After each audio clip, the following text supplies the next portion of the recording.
Hello, my golden egg friends. Let's see. This is the spirit element in the animal spirit deck. So, it appears your primary interest or concern right now has to do with spiritual matters. Message at the center of the heart, the unstruck sound. Within the golden egg lives a precious sound. Deep within that sound resides a message.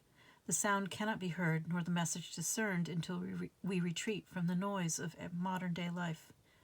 The magical essence of the golden egg needs warmth, quiet, and time to unfold.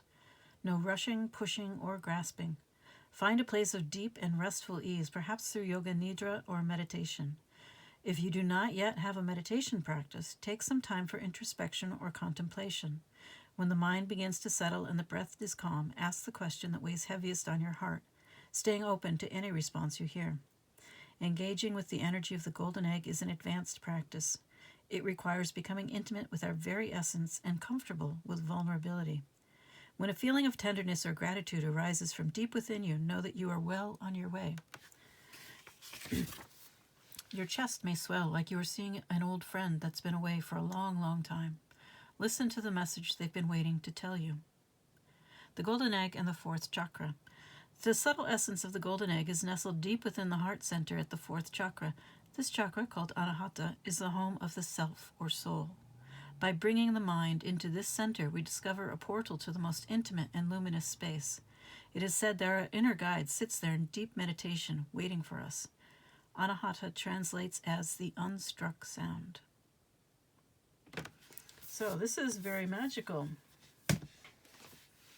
very mystical too. So perhaps you already have a practice, perhaps you are in the process of developing one. There are many ways to meditate. It does not have to be sitting still and observing your breath or staring at a candle. Walking meditation is a thing. Many movement things can be done as meditation. The most important thing is that they are repetitive so that you don't have to focus your brain power on them too much, but they kind of give your body something to do. And while you are doing that, your brain is able to relax and observe.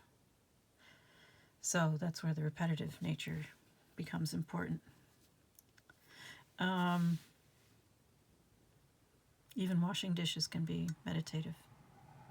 The other thing to bear in mind is you may be more of a trance person than a meditation person. I myself tend more towards trance than meditation. So those are equally valid means of coming in contact with your inner guide, your inner self, the divine, however you care to look at it. And it appears that something is waiting to speak to you, to communicate with you. And of course, if you are dealing with the fourth chakra, the heart chakra, you are dealing with love, unconditional love for others. That does not mean love without boundaries. You also love yourself enough to protect yourself as needed. Okay, now then, looking to the tea leaves. These round cards, these are here to help you determine whether or not this is your reading. We have Broom, new home, new attitude. So perhaps you are in some fashion remaking your life. Starting with your external surroundings, perhaps. Maybe purging your house, a spring cleaning kind of thing. It doesn't matter what season you're in. Let's see, man, dealing or relationship with a man. Maybe you are spring cleaning an old relationship out of your life that was not serving you any longer. You have mountain road. You are on the road to success. Muddled, unclear thinking. So you probably don't feel like you're on the road to success. You're probably feeling a little confused and perhaps overwhelmed. It may be that while you have goals, you don't know how to get there. The other thing about the mountain, if we look at the archetype card, well, we only need the reading for the archetype. Let's see. Here it is.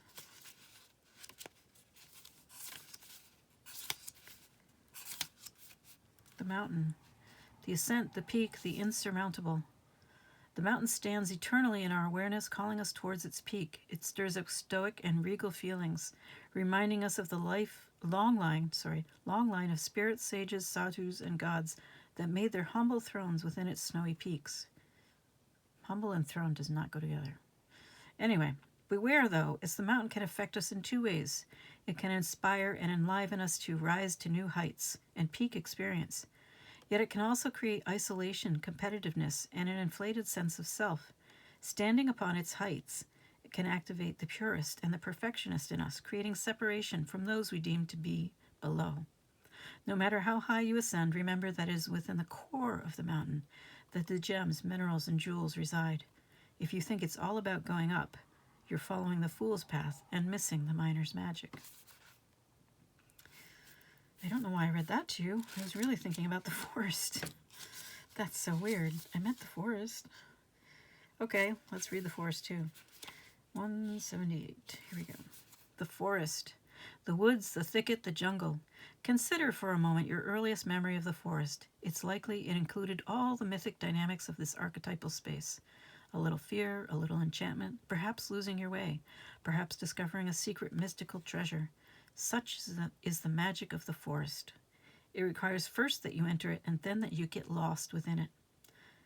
You may think there is a path to lead you straight through, but soon enough you'll be on what is known as the pathless path. There are tricksters here, dense foliage and entanglement. But equally present are the glimmers of fairy light and friends amongst the trees.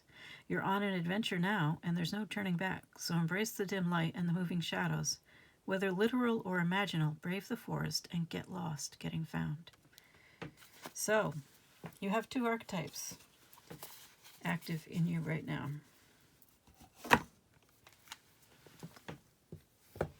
That's what I'm getting from these two, because I'm really getting mountain from this, not mountain road. I don't think your path is clear at all. You have muddled, unclear thinking. I don't think you can see. That's the other thing, right? The old saying, you can't see the forest for the trees. So yeah, I don't think you can see where you're going. You're pushing ahead, but you're really uncertain, unclear about what comes next. Maybe you know that things will not always be this way. Maybe you feel that a change is coming. And someone new is entering your life. So all of these cards should be things that have happened to you recently, probably, or are happening to you right now, or you believe they are just around the corner. So, perhaps you are letting your heart lead the way for a change. Interesting. Okay.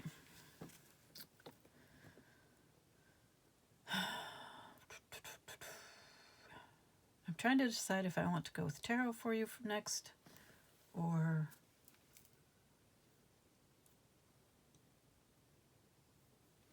yeah, let's go with tarot and see what if we can find out a little more about what's going on with you, because this looks pretty interesting and pretty complicated.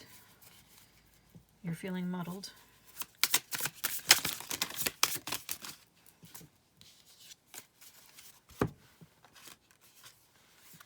We have justice.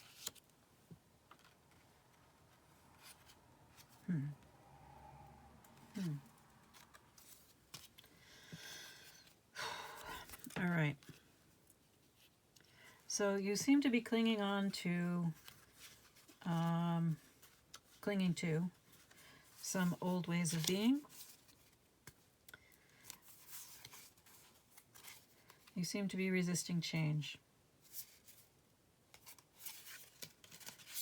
We have the death is in reverse, and that's usually a sign of a refusal to change. This is weird. This is absolutely wild. That's 4 major arcana cards. Wow. Big doings in your life. All right, so we have the status quo. We have death in reverse, which, you know, death is all about change, transformation. You have judgment, a call to become something more than you were. Oh, wow. Now you have the Empress. 6 of Cups.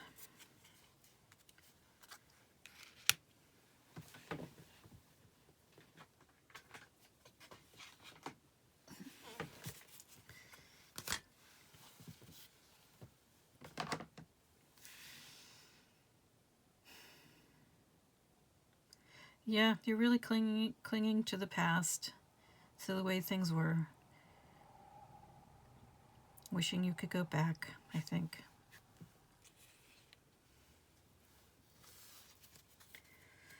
You're probably feeling profoundly uncomfortable with what's going on. Not wanting to move, not wanting to change or grow.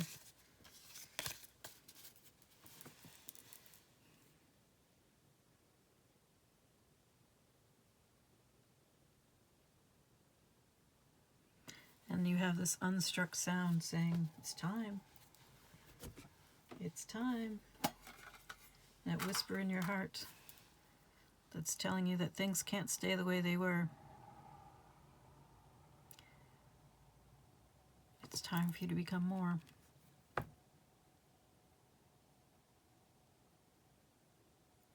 So the Empress, I don't know, I have a slightly different view of the Empress. The Empress is about being in flow with life, with change, a recognition that change is inevitable. The cycles of the seasons of life, all these things, being in tune with nature, being able to go with that flow.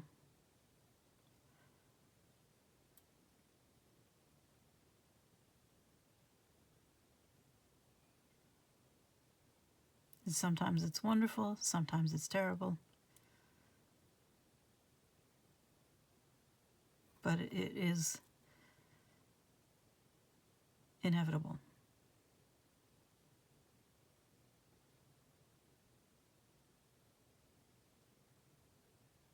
And you seem to be someone who is not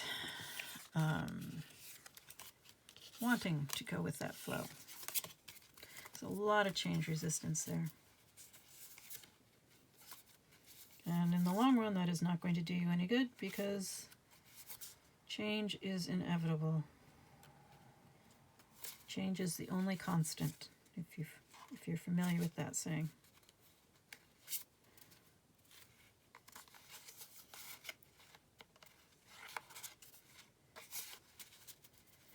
Okay. Let's see what the universe has to say to you now that we've established that you really don't want to change. But you are the caterpillar, I think. Change is coming.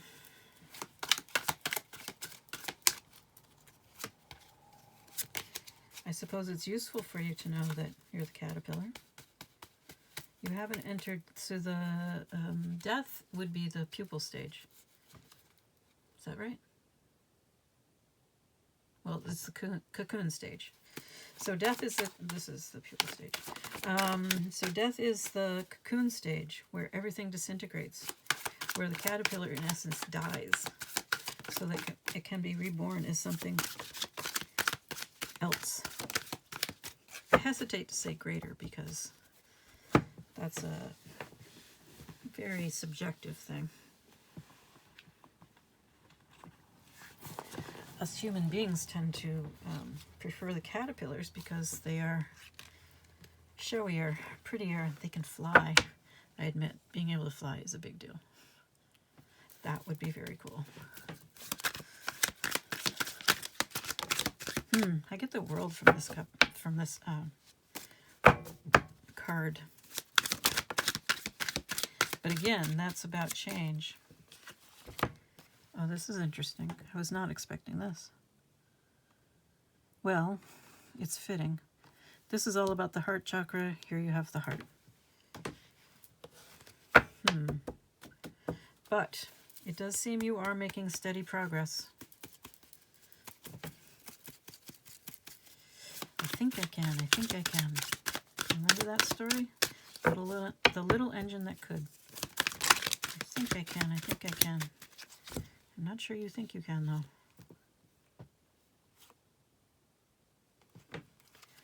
You have on a quest, but you also have a detour, course disruption. Well, if you were expecting a straight line, that's not how it works. Healing is never goes in a straight line.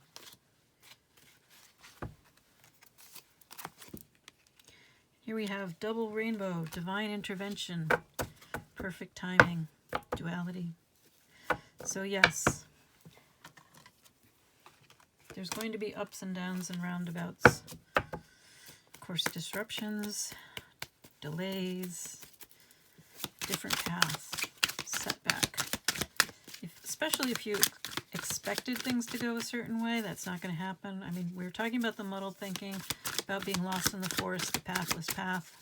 I think that's where you're at. You're feeling lost. It's not that you're lost. It's that you're in the middle of a process that you have no experience with. So you don't understand it. And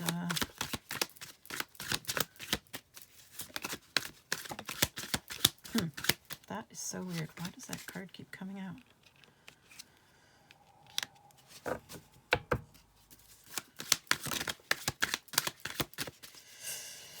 All right, so we have double rainbow, divine intervention, and then we have, yes, sun, success. We have success here too. Oh.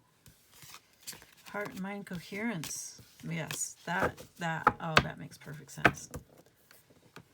You have the heart chakra here. I think your heart chakra is opening up. You're learning to listen to it. It's getting louder. It's confusing you because you've always probably been very rational. And now things are taking a very strange turn for you.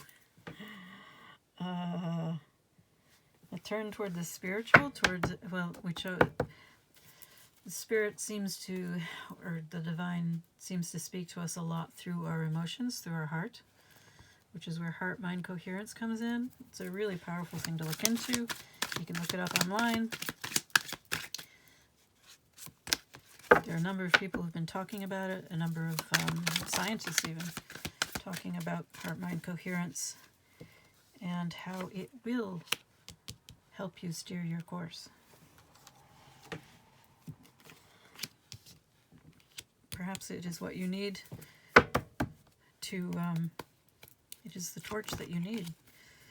Dark to light. What you need to clear up your muddled thinking, perhaps? Well, this I didn't expect. Now we have recovery.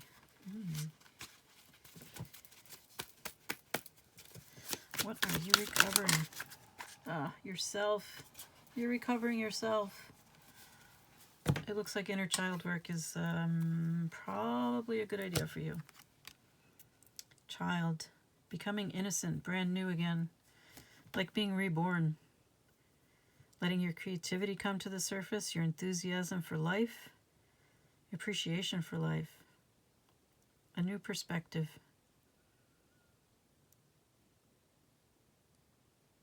So you're going through a life-changing time. You probably have been for a while. Your heart is waking up. It's rerouting your life in unexpected ways. At times they feel wonderful, and at times you just feel so confused. But you are learning how to chart your course, and you are recovering. Recovering a sense of enjoyment.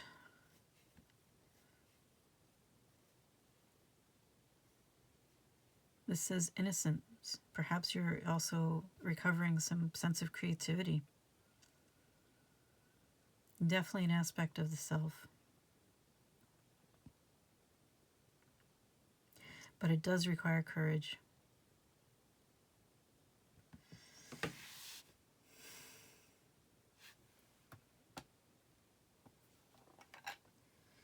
Let's see.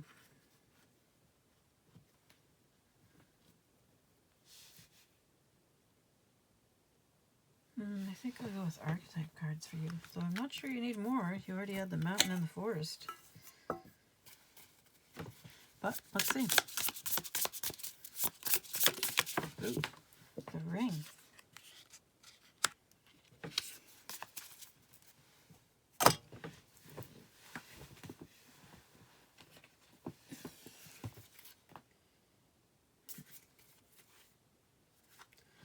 Well, this is interesting. We have the ring and the destroyer. We haven't had a mention of destruction here, which is kind of interesting.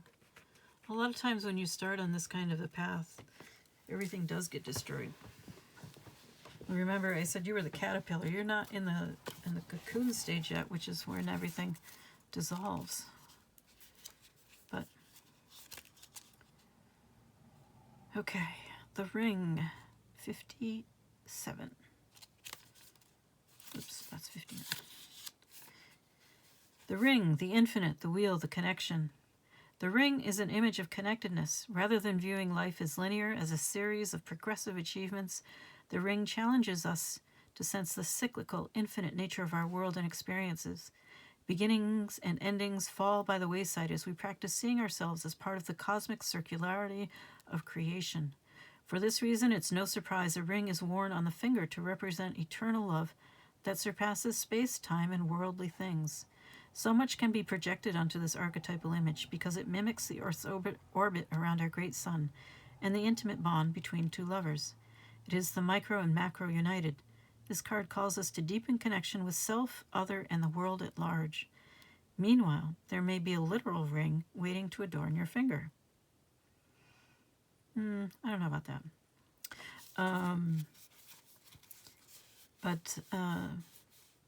Well, another time maybe.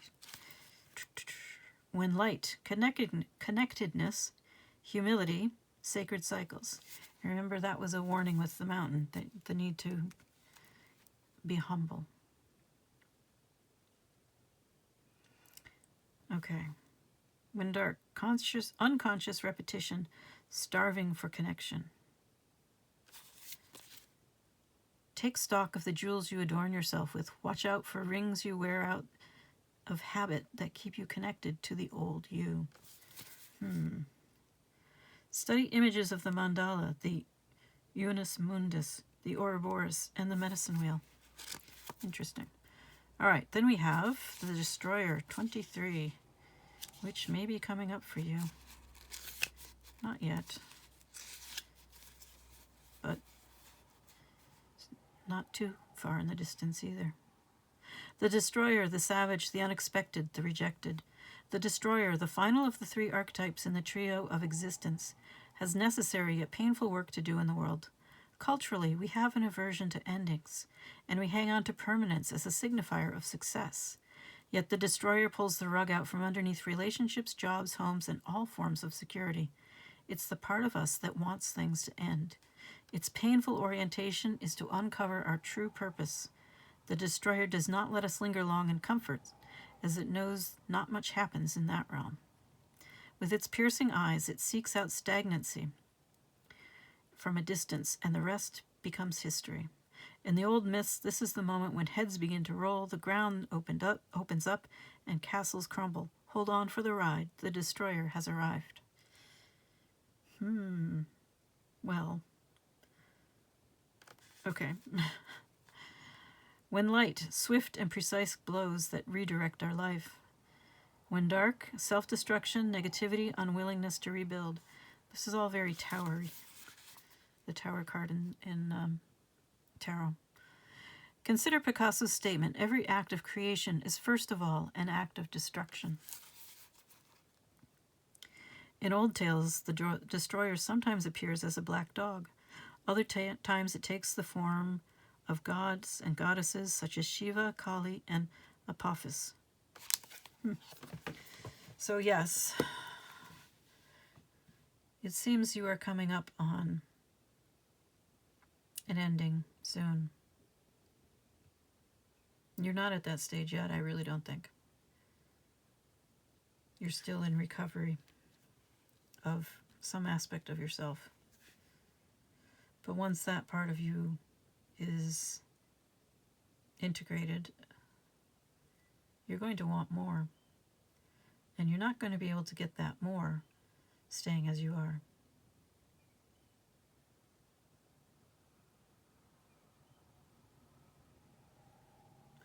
So, I think this is why you are resisting change, because you know the destroyer is lurking right around the corner.